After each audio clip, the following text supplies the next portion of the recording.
عنوان ہے تقلید۔ دیوبندی شیخ الاسلام مفتی تقی عثمانی صاحب فرماتے ہیں کہ ایک مقلد کو چاہیے کہ صرف اپنے امام کے مسلک پر عمل کریں۔ اگر امام کا مسلک چھوڑ دیں اور صحیح احادیث پر عمل کرنا شروع کریں تو اس کا نتیجہ شدید افراتفری اور گمراہی کے سوا کچھ نہیں ہوگا۔ آتے ہیں کہ ایک مقلد کا کام صرف تقلید ہے۔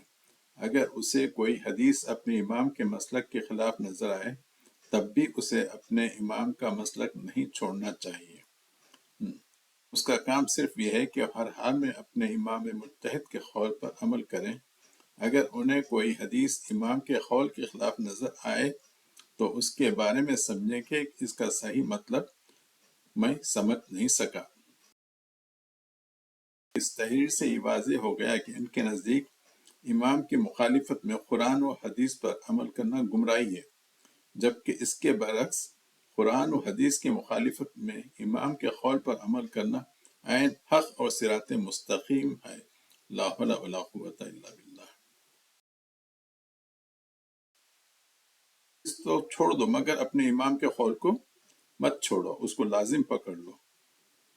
کیا لوگ منکرین حدیث نہیں ہیں؟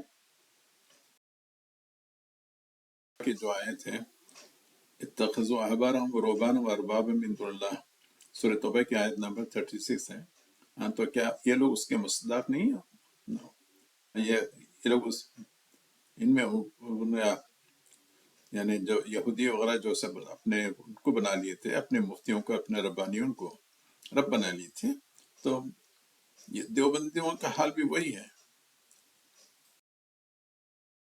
اللہ تعالیٰ کے ارشاد اور رسول کے اقوال کے مقابلے میں اپنے دینی پیشوا کو قول کو ترجیح دینا اور اس پر اصرار کرنا، کیا اس دینی پیشوا کو خدا بنانا نہیں ہے؟ بالکل ویسی ہی ہے جیسا یہودی بناتے تھے۔